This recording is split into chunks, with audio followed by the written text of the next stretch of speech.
नमस्कार, good morning. मैं हूं देवांशी आशा। पावर ब्रेकफास्ट में आप सभी का स्वागत है और आप सबको होली की शुभकामनाएं। आइए सबसे पहले शुरुआत करते हैं विदेशी संकेतों के साथ।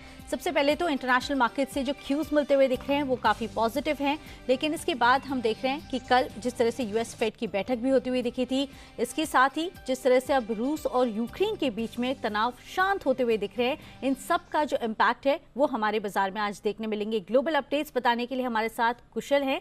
कुशल, हाय, गुड मॉर्निंग। कल अच्छे संकेत आते हुए दिख रहे हैं, बताइए क्या अपडेट्स हैं? बिल्कुल, तो काफी दमदार संकेत कल के सत्र में बाजारों में बनते हुए नजर आए और काफी हैवी वॉलेटिलिटी आपको डाउ जोन्स में आती हुई नजर आ रही थी और निचले स्तरों से लगभग 600 अंकों की जो है तेज रिकवरी हमें आखिरी 1-1.5 घंटे पे यहां पर आती हुई दिख रही थी। क्योंकि अगर आप देखें तो यूएस फेड ने जिस तरह से 0.25% जो है अपनी दरें बढ़ाई हैं, वैसे भी एक्सपेक्टेड था, पर कहीं ना कहीं जिस तरह के संकेत वो देते हुए नजर आ रहे हैं कि यहाँ पर 2022 में ही अभी 6 और रेट हाइक्स होने वाली हैं, तो वो कहीं ना कहीं थोड़ा सा चिंता का विषय बाजारों के लिए बनता हुआ नजर आया और इसी वजह से जो आपको डाउ जोन्स है उसमें काफ़ी ज़्यादा वॉलेटिलिटी देखने को मिली। इनफैक्ट दिसंबर 2018 के बाद पहली बार यहाँ पर दरों में जो है बढ़ोतरी हमें देखने को मिल रही है और अगर आप देखें तो बॉन्ड यील्ड्स भी वहाँ पर भी काफ़ी अच्छा खासा उछाल कल के सत्र में हमें देखने को मिला। इनफैक्ट अगर आप देखें तो जीडीपी अनुमान यहाँ पर अमेरिका का 4% से घटाकर 2.8% ये करते हुए नजर आए हैं और बढ़ते इन्फ्लेशन से कहीं ना कहीं ये जो चिंता है, ये असर जीडीपी पर जो है वो आगे पड़ता हुआ नजर आएगा। इनफैक्ट अगर आप देखें तो यहाँ पर फेड की पॉलिसी और कमेंट्री के बाद यूएस बाजारों में जिस तरह का एक्शन हमें देखने को मिला उसमें आईटी शेयर जो है वहां पर दमदार तेजी रही, जहां पर नैस्डैक ऑलमोस्ट 3.5% के गेंस यहां पर आते हुए दिखे। साथ ही अगर आप देखें तो रसल 2000 पर भी 3% से ज्यादा का उछाल हमें देखने को मिला। बैंकिंग शेयर्स में भी काफी दमदार तेजी रही, हालांकि एनर्जी शेयरों पर अभी भी, कल भी मैंने आपको बताया था और आज भी जो है एनर्जी शेयरों पर दबाव जो है जारी है। बट यूरोपियन मार्केट्स अगेन तो ग्लोबल बाजारों में काफी बेहतरीन रिबाउंड रहा, करीब 3% की तेजी जो है आपको दो इंडाइसेस में, यूरोपियन इंडाइसेस में आती हुई नजर आई और कच्चा तेल अगेन $100 के नीचे फिसलता हुआ नजर आया। कल भी ऑलमोस्ट 1.5 से 2% की गिरावट के साथ यहां पर ये बंद होते हुए दिखे थे। तो कहीं ना कहीं ग्लोबल संकेत जो हैं वो काफी मजबूती की इंडिकेशंस लगा रहे हैं और एसजीएक्स निफ्टी ऑलमोस्ट आप देखिए 290 अंकों की तेजी यहां पर हमें देखने को मिली है। और रशिया यूक्रेन की आप बात कर रहे थे देवांशी, तो वहां पर भी जो है काफी सारा एक्शन हमें देखने को मिला, जिस तरह से बातें होती हुई दिख रही है। तो अब फाइनली रशिया यूक्रेन की अगर आप बात करें तो यहाँ पर यूक्रेन और रूस ने जो शांति के लिए आगे आने वाली जो पीस टॉक्स हैं उसके लिए 15 पॉइंट्स का प्लान तैयार कर लिया है। तो एक बातचीत का जो सिलसिला शुरू हुआ था वो कहीं ना कहीं अब यूक्रेन और रशिया के बीच एक थोड़े से कंक्लूजन की तरफ पहुंचते हुए नजर आ रहे हैं, जहां पर कुछ एक कॉमन पॉइंट्स पर दोनों ही देश जो है अग्री करते हुए दिख रहे हैं, जो एक काफ़ी अच्छा और पॉजिटिव संकेत है। और इसी वजह से हमने देखा कि निचले स्तरों से डाउ में शानदार रिकवरी जो है आखिरी 1-1.5 घंटे में आती हुई नजर आई। तो ये एक बड़ा टेक अवे जो है रशिया और यूक्रेन से आता हुआ दिख रहा है, जो बाजारों में काफ़ी बेहतरीन तेजी कल के सत्र में लाया। बिल्कुल, तो आप देखिए सारे ग्लोबल मार्केट से काफ़ी पॉजिटिव संकेत मिलते हुए दिख रहे हैं और अब जो तनाव है उन दोनों के बीच में थोड़ा सा कम होता हुआ दिख रहा है, जो कि काफ़ी पॉजिटिव है। यूएस फेड की तरफ से जो बैठक होती हुई दिखी थी वो एक्सपेक्टेड लाइंस पर थी, वो भी काफ़ी पॉजिटिव है। शुक्रिया कुशल इन सब डिटेल्स के लिए। आगे बढ़ते हैं, अब हमारे साथ अजय बग्गा जुड़ चुके हैं। Ajay ji, good morning. सबसे पहले तो होली के त्यौहार पर आपको शुभकामनाएं। थैंक यू देवांशी, बहुत बहुत शुभकामनाएं। सर बिल्कुल सर, ग्लोबल मार्केट से काफ़ी पॉजिटिव संकेत मिलते हुए दिख रहे हैं। सबसे पहले बात करेंगे यूएस फेड की बैठक की। जो एक्सपेक्टेड था उसी लाइंस पर आया या फिर जो एक्सपेक्टेड था उससे थोड़ा कुछ जो डिटेल्स थी वो अलग आती हुई दिखी? कैसे देख रहे हैं आप फेड मीटिंग को? जी देखिए, कल भी हमने अनिल जी के शो में कहा था कि 3 बातें अहम रहेंगी। 0.25 तो 0.25 का इंक्रीज तो लगभग तय था, बट कितनी इंटरेस्ट रेट हाइक्स इस साल में देखते हैं। मार्केट 7 लेके चल रहा था, उन्होंने भी 7 की बात की, कल का रेट हाइक और 6 और, तो वो भी अनुमान के मुताबिक था। दूसरी बात थी कि जीडीपी गिरेगा 4%, जो बोले थे दिसंबर में, इस साल के लिए 2.8 आएगा, बिल्कुल 2.8 का ही आंकड़ा आया। तीसरा था इन्फ्लेशन ज्यादा देर तक ज्यादा ऊपर रहेगी, वो भी आंकड़ा बिल्कुल हमारे अनुमान पे आया। तो अनुमान के मुताबिक रहा। थोड़ा सा यूएस मार्केट नर्म हुआ जब इन्होंने अपना वक्तव्य दिया, क्योंकि जो ये 6 और रेट हाइक्स आ रहे हैं तो मार्केट को लगा कि इतनी अनसर्टेनिटी में इतनी तेजी से ये रेट बढ़ाएंगे तो क्या होगा, बट आखिरी घंटे में आते आते मार्केट ने यही समझा कि देखिए क्लैरिटी आ गई कि इस तरह से ये जा रहे हैं, बड़ी तेजी से नहीं जाएंगे, बहुत क्लैरिटी प्रदान की है इन्होंने। और दो और चीजें जो मार्केट्स को हेल्प कर रही हैं, एक तो यूक्रेन रशिया, जहां पे बात निकल के आ रही है कि यूक्रेन मान लेगा न्यूट्रल रहने का, नेटो में नहीं सम्मिलित होने का, उसके चलते करार हो सकता है। इजराइल और टर्की दोनों कोशिश कर रहे हैं कि एक करार आ जाए, उससे मार्केट में काफी हमने देखा इंकरेजमेंट आई। और दूसरी अहम बात थी चाइना ने कल बिल्कुल साफ तौर पे कहा कि वो मार्केट्स में स्टेबिलिटी लाएंगे और पॉलिसी स्टिमुलस के जरिए अपनी इकोनॉमी को सहारा देंगे और अपने स्टॉक मार्केट को सहारा देंगे। अब चाइना आपका सबसे बड़ा कंज्यूमर है कमोडिटीज का, और अगर परचेसिंग पावर पैरिटी पे देखें तो सबसे बड़ी इकोनॉमी है, रियल बेसिस पे सेकंड बिगेस्ट इकोनॉमी है। चाइना में स्टिमुलस आना मार्केट्स ने बहुत वेलकम किया। तो ये 3 पॉजिटिव चीजें थी देवांशी। एक फेड की बैठक हो गई अनुमान के अनुसार, दूसरा यूक्रेन रशिया में करार होते दिखता है, तीसरा चाइना का स्टिमुलस। बिल्कुल, तो एक्सपेक्टेड लाइंस पर और सारे ग्लोबल मार्केट से जो पॉजिटिव संकेत है वो फिलहाल मिलते हुए दिख रहे हैं, वो हमने आपको कल भी बताया था। और वैसे ही फेड की बैठक में जो फैसला है वो भी आता हुआ दिखा। सर शुक्रिया आपका हमारे साथ इस शो में जुड़ने के लिए। चलिए आगे बढ़ते हैं, एक बार क्विकली नजर कर लेते हैं कि एफआईज और डीआईज की तरफ से जो कैश मार्केट में डेटा आया है, जो खरीदारी होती हुई दिखी वो किस तरह से थी। कई दिनों के बाद हम देख रहे हैं, इनफैक्ट कई महीनों के बाद एफआईज की तरफ से खरीदारी होती हुई दिखी कैश मार्केट में। हालांकि जो नंबर है वो 300 करोड़ के लेवल्स के आसपास है। 312 करोड़ की बाइंग कैश मार्केट में एफआईज की तरफ से हुई है और 773 करोड़ की बाइंग डीआईज ने की है। वायदा बाजार में भी पॉजिटिव आंकड़े आए हैं। 7,280 करोड़ की खरीदारी एफआईज ने की है वायदा बाजार में। चलिए आगे बढ़ते हैं और अब हमारे साथ आज मार्केट्स पर क्या लेवल्स देखने चाहिए और आज किस तरह से संकेत मिलेंगे, ये बताने के लिए जी बिजनेस के मैनेजिंग एडिटर अनिल सिंह भी हमारे साथ जुड़ रहे हैं।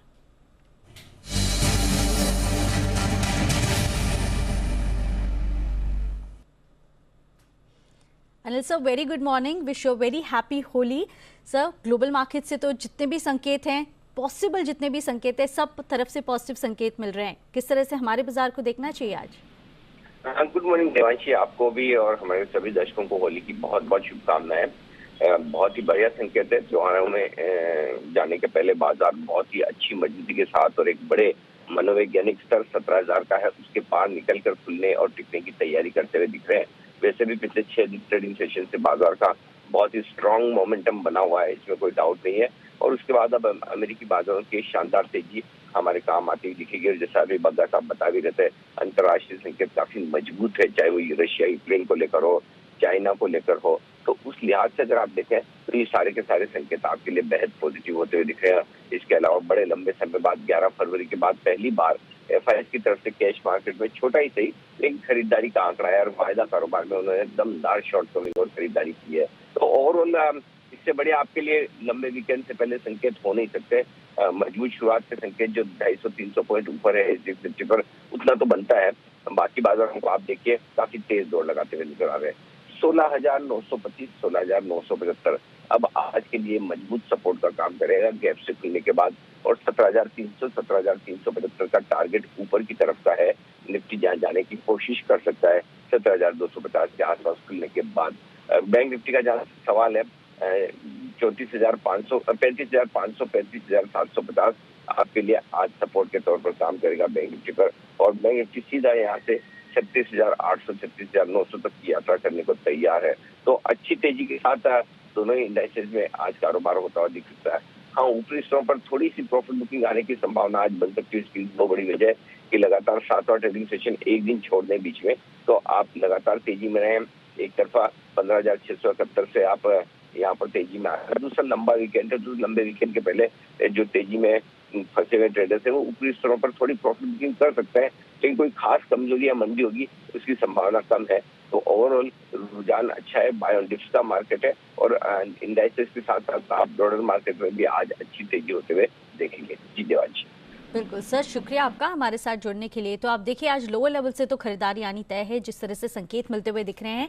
जो सपोर्ट लेवल से वो आपकी स्क्रीन पर फ्लैश होते हुए दिख रहे हैं 16,925, 16,975 ये सपोर्ट लेवल्स फिलहाल मिलते हुए दिखेंगे और इस बाद जो इनके अंत तक थोड़ी सी मुनाफा वसूली भी आ सकती है। निफ्टी बैंक के लिए भी सिमिलर लेवल्स हैं, सपोर्ट लेवल्स के आसपास है, वहां से भी शानदार गेंस आते हुए दिखेंगे क्योंकि लगातार बाजार में खरीदारी आती हुई दिख रही है। तो इसके चलते ऊपरी लेवल्स पर थोड़ी सी मुनाफा वसूली आ सकती है, लेकिन निफ्टी बैंक के लिए भी सपोर्ट लेवल्स जो हैं वो आपकी स्क्रीन पर है 36,900 के लेवल्स के आसपास ऊपरी रेंज फिलहाल निफ्टी बैंक की मिलती हुई दिख रही है। आगे बढ़ते हैं और आज के लिए क्या ट्रिगर्स हैं, खबरों वाले शेयर्स कौन से हैं, ये बताने के लिए हमारे साथ अब अरमान नाहर जुड़ चुके हैं। अरमान हाय, हैप्पी होली। हैप्पी होली और हमारे दर्शकों को भी हैप्पी होली। और स्टॉक्स एंड न्यूज़ तो ट्रिगर्स में जैसे बीईएल है, जहां पे बोर्ड बैठक होगी, जहां पर अंतरिम डिविडेंड के लिए कंपनी विचार करेगी। मनापुरम फाइनेंस है, जहां पे बोर्ड बैठक होगी फंड्स जुटाने के लिए। जिंदाल फोटो है, जहां पे डीलिस्टिंग ऑफर आज से ओपन होगा और वो आपको बता दूं मैं 24 मार्च को खत्म होगा। एक्स डेट है सन टीवी नेटवर्क में, जहां पे इंटरिम डिविडेंड है 5 रुपये प्रति शेयर का। और ग्लोबल में यूएस का हाउस डेटा और इंडस्ट्रियल प्रोडक्शन डेटा आएगा। न्यूज़ में ऑयल इंडिया है, जहां पे सब्सिडरी नुमालीगढ़ रिफाइनरी में प्रोजेक्ट्स में 6,555 करोड़ का निवेश करेगी और ये पेट्रोकेमिकल प्रोजेक्ट में ये निवेश किया जाएगा। कंपनी आसाम गैस के साथ एक जेवी करेगी और 3 ज्योग्राफी एरिया के लिए ये जेवी किया जाएगा। वोल्टास हाईली इंटरनेशनल एचके के साथ कंपनी ने जेवी करेगी और ये जेवी एयर कंडीशनर पैटर्न्स बनाने और बिक्री के लिए जेवी किया जाएगा और इस जेवी में कंपनी का हिस्सा 40% होगा। JSW energy renewable thermal energy कारोबार की रिस्ट्रक्चरिंग करेगी और सारे रिन्यूएबल एनर्जी कारोबार को एक कंपनी में लाया जाएगा। जेएसडब्ल्यू नियो एनर्जी में बाकी सारे रिन्यूएबल कारोबार लाए जाएंगे। एडीएफ फूड्स, जहां पे 19.5 लाख वारंट्स को 9.4 लाख इक्विटी शेयर्स में कन्वर्ट किया गया है और उसको 362 के भाव पर किया गया है और इसके बाद प्रमोटर्स और प्रमोटर ग्रुप की होल्डिंग 31.42% से बढ़कर 33.58% हो जाएगी। सेल, जहां पे बोर्ड ने 2.5 प्रति शेयर अंतरिम डिविडेंड को मंजूरी दी है और बीईएमएल, जहां पे 22 मार्च को बोर्ड की बैठक का अंतरिम डिविडेंड है। कुछ 2 प्रमोटर्स एक्शन है, जिसमें शेषाशाही पेपर है, जिसमें प्रमोटर्स ने 14 मार्च को 15,000 इक्विटी शेयर्स खरीदे हैं और एशियन ग्रेनिटो है, जहां पर प्रमोटर्स ने 8,880 इक्विटी शेयर्स 15 मार्च को ओपन मार्केट में खरीदे हैं। शुक्रिया अरमान आपका भी। तो ये सारे स्टॉक्स हैं जहां पे आज पूरा का पूरा फोकस रहेगा और खबरों के चलते ये स्टॉक्स पर एक्शन दिखेगा। आइए अब जान लेते हैं कि ट्रेडिंग कॉल्स कौन से हैं आज के लिए। सबसे पहले चॉइस ब्रोकिंग एसबीआई कार्ड्स पर खरीदारी करने की राय दे रहे हैं। करीब 900 तक के टारगेट्स हैं, 803 का आपको स्टॉप लॉस लगाना है। साथ ही सेंट्रम ब्रोकिंग की तरफ से मेरिको ये स्टॉक है जहां पे आपको खरीदारी करने की राय, 518 की स्टॉप लॉस है, 540 तक के टारगेट्स आपको देखने मिलेंगे। आईसीआईसीआई बैंक ये दूसरा कॉल है जहां खरीदारी करने की राय मिलती हुई दिख रही है। 700 के लेवल्स के नीचे का आपको स्टॉप लॉस लगाना है, 698 और 730 का आपको टारगेट देखने मिलेगा। आनंद राठी सिक्योरिटीज यहां पे भी टाटा स्टील में खरीदारी करने की राय, 1220 ये स्टॉप लॉस दे रहे हैं, 1340 तक के टारगेट्स आपको देखने मिलेंगे। ये कुछ ट्रेडिंग आइडियाज हैं, लेकिन अब बाजार पर किस तरह से स्ट्रैटेजी बनानी चाहिए और कौन से स्टॉक्स आज फोकस में रहेंगे, ट्रेडिंग आइडियाज ये जान लेते हैं टेक्निकल एनालिस्ट सिमी भौमिक से। सिमी जी हाय, गुड मॉर्निंग, हैप्पी होली। बताइए आज मार्केट्स की क्या लेवल्स आप देख रहे हैं? Very good morning Divanshi, happy Holi to you too in advance. सबसे पहले तो मैं ये कहूंगी कि निफ्टी और बैंक निफ्टी दोनों में कल क्लोजिंग बहुत अच्छा रहा और आज सुबह जो संकेत मिल रहा है उसके बाद तो लग रहा है कि मार्केट में एक अच्छा ह्यूज गैप अप ओपनिंग होने का है। तो फिर भी मैंने जो भी लेवल्स मैं अभी दे रही हूँ वो कल का क्लोजिंग के हिसाब से मैं दे रही हूँ, तो लेवल्स वैसे ही रहेगा, कैश का ही लेवल्स मैं दे रही हूँ। निफ्टी मैं यही कहूँगी कि 17,000 के ऊपर जब तक मेंटेन करता है तब तक खरीदारी करने का सलाह होगा। 16,950 के नीचे स्टॉप लगा के 17,250 से 17,300 का टारगेट निफ्टी में मैं एक्सपेक्ट कर रही हूँ। अगर मार्केट में ह्यूज गैप अप होता है तो स्टॉप लॉस अकॉर्डिंगली ट्रेल करना पड़ेगा और 17,300 के ऊपर निफ्टी का नेक्स्ट टारगेट 17,500 का होगा। रहा सवाल बैंक निफ्टी के, तो मुझे लगता है कि बैंक निफ्टी में मुझे लगता है कि 36,000 के ऊपर सस्टेन करने से बैंक निफ्टी में भी अच्छा मोमेंटम देखने को मिलना चाहिए। मेरा जो टारगेट होगा आज के दिन के लिए वो 36,600 से 36,800 का होगा। ये पहला पड़ाव है दिवांशी, जब 36,600-800 का रेंज बैंक निफ्टी क्रॉस करेगा तब नेक्स्ट टारगेट 37,000 37,200 का बनता है। तो बैंक निफ्टी में भी खरीदारी करने का सलाह होगा, 35,850 के नीचे स्टॉप लॉस मेंटेन करना रहेगा। देवांशी। ओके, निफ्टी बैंक खरीदारी करने की राय आज के ट्रेडिंग सेशन के लिए। कोई स्टॉक्स? स्टॉक में एक सीमेंट में, अंबुजा सीमेंट में मुझे लगता है कि खरीदारी करके देखना चाहिए, क्योंकि स्टॉक में एक RSI ओवरसोल्ड जोन से स्टॉक रिकवर कर रहा है। कल का क्लोजिंग अच्छा रहा पूरा सीमेंट सेक्टर के लिए, और अंबुजा सीमेंट मुझे लगता है कि इस बार परफॉर्म करने वाला है। 309 के आसपास क्लोजिंग आया था, 305 का स्टॉप लॉस लगाएंगे। 316 322 तक रैली अंबुजा सीमेंट में मैं एक्सपेक्ट कर रही हूँ। 1 से 2 ट्रेडिंग सेशन में आना चाहिए। और एक मेरा दूसरा स्टॉक है वोल्टास। वोल्टास में भी एक अच्छा कंसोलिडेशन के बाद अच्छा ब्रेकआउट कल देखा गया है। मुझे लगता है कि इसमें 1300-1320 तक जाने का पूरा गुंजाइश है। 1255 का स्टॉप लॉस के साथ करंट लेवल पर खरीदने का सलाह होगा, 1300-1320 का टारगेट लेके। दोनों में से वोल्टास मेरा पोर्टफोलियो में है, ये डिस्क्लोज करना था। ओके, तो स्टॉक पे खरीदारी करने के मौके आज मिलते हुए दिखेंगे। वोल्टास पर भी आप खरीदारी कीजिए, 1320 तक के टारगेट्स देखने मिलेंगे। निफ्टी बैंक काफी पॉजिटिव है। शुक्रिया आपका हमारे साथ जुड़ने के लिए। एक छोटे से ब्रेक के लिए वेट करते हैं। ब्रेक के बाद जानेंगे कमोडिटी के trading ideas.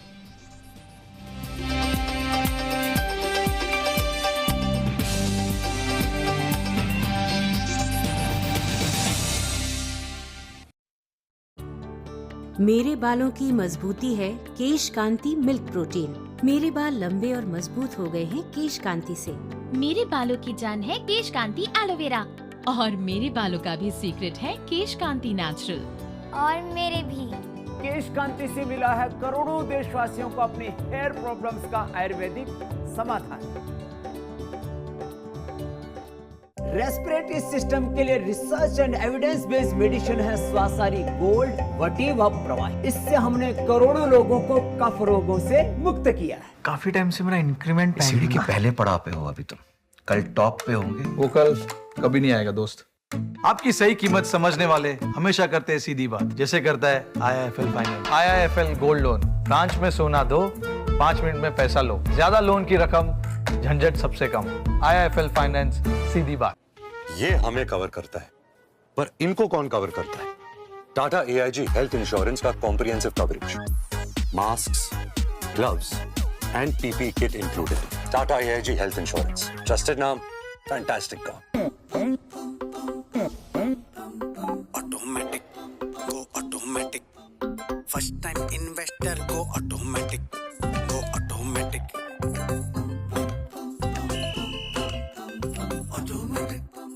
Long term investor गो ऑटोमेटिक, गो ऑटोमेटिक। गो गो गो गो गो मार्केट टाइमर भी गो ऑटोमेटिक, ऑटोमेटिक गो ऑटोमेटिक, ऑटोमेटिक। अब मार्केट के अप्स एंड डाउन्स को मैनेज करने का no tension. Balanced advantage funds के साथ जस्ट गो ऑटोमेटिक एंड हो जाओ टेंशन फ्री। गो ऑटोमेटिक। म्यूचुअल फंड निवेश बाजार जोखिमों के अधीन है। योजना से जुड़े सभी दस्तावेजों को ध्यान से पढ़ें।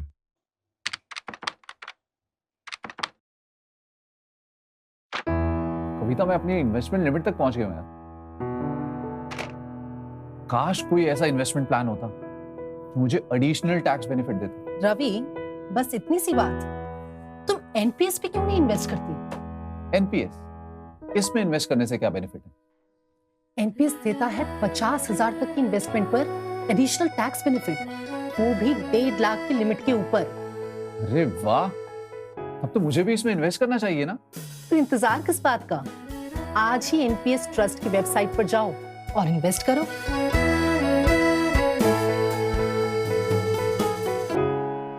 पेंशन है तो टेंशन नहीं। NPS investments are subject to market risks. Underweight होने से व्यक्ति लो इम्यूनिटी व तनाव का शिकार हो जाता है। न्यूट्रिला वेट गेन से आप 1 माह में 3 से 5 किलो वजन बढ़ा सकते हैं। अब दिन की शुरुआत असम की चाय और गुजरात के चेवड़ों से होगी। घर की खीर में कश्मीर के जाफरान की नुमाइश होगी। अब अपने यहाँ भी खुशियाँ आगरे के पेठे से मनाई जाएंगी और इस बार की गर्मियाँ हरियाणा की ठंडाई से मिटाई जाएंगी, क्योंकि इजी मॉल ऐप पे हम लाए हैं हिंदुस्तान की लजीज रीजनल स्पेशलिटीज। डाउनलोड करिए इजी मॉल ऐप और मंगाइए देश के हर प्रदेश के अनोखे जायके सिर्फ 1 क्लिक में।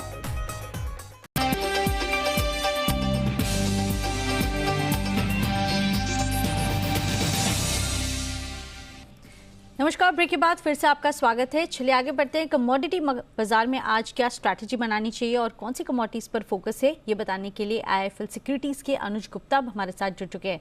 अनुज जी, हाय, गुड मॉर्निंग, हैप्पी होली। बताइए आज कौन से ट्रेडिंग आइडियाज होंगे कमोडिटी में? Good morning ma'am. हमने देखा है कल फेडरल बैंक ने इंटरेस्ट रेट बढ़ाए हैं 3 साल के बाद में, तो एक सेलिंग प्रेशर कमोडिटी में देखा जा सकता है। हमें लगता है कि जिस तरीके से रशिया यूक्रेन में इशू सॉल्व होता हुआ दिख रहा है, तो एक सेलिंग प्रेशर आ सकता है।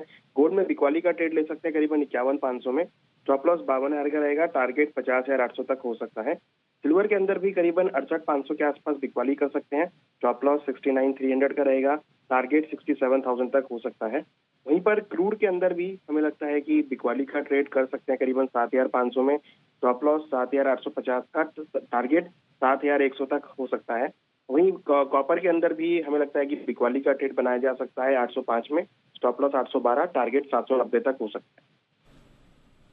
ओके, तो ये कमोडिटीज़ है और आज आप देखिए ओवरऑल जितनी भी कमोडिटीज़ है वहाँ पे बिकवाली करने की राय आज मिलती हुई दिखेगी, क्योंकि इंटरनेशनल मार्केट्स में जो इस फेड की तरफ से जो फैसला आता हुआ दिखा है, साथ ही रूस और यूक्रेन के बीच में तनाव कम होते हुए दिख रहे हैं, इन सब का इम्पैक्ट आपको कमोडिटी मार्केट्स पर थोड़ा सा डाउनफॉल में देखने मिलेगा। सर, शुक्रिया आपका हमारे साथ आज जुड़ने के लिए और ट्रेडिंग आइडियाज़ आज शेयर करने के लिए। चलिए आगे बढ़ते हैं और क्विकली ब्रोकरेज किस तरह से आते हुए दिखे इस पर नजर कर लेते हैं। पेटीएम पर आज ब्रोकरेज की क्या राय आई है? सबसे पहले तो मैक्वारी की राय आती हुई दिख रही है और उन्होंने अंडर परफॉर्म तक की रेटिंग दी है। साथ ही जो टारगेट्स हैं वो 450 हैं, उन्होंने जो टारगेट्स हैं वो काटे हैं, 700 के टारगेट से वहां से घटाकर 450 तक के नए टारगेट्स दिए हैं। इसके साथ ही मॉर्गन स्टैनली है, इक्वल वेट की रेटिंग उन्होंने बरकरार रखी है, 935 तक के टारगेट्स पेटीएम पर दे रहे हैं और लगातार कई दिनों से हम देख रहे हैं पेटीएम पर पूरा फोकस बनता हुआ दिख रहा है, लेकिन एक बार फिर से टारगेट कट्स आते हुए दिख रहे हैं मैक्वारी की तरफ से। अब नए टारगेट्स, सबसे लोएस्ट टारगेट्स 450 की तरफ से हैं। चलिए इसी के साथ पावर ब्रेकफास्ट में बस इतना ही।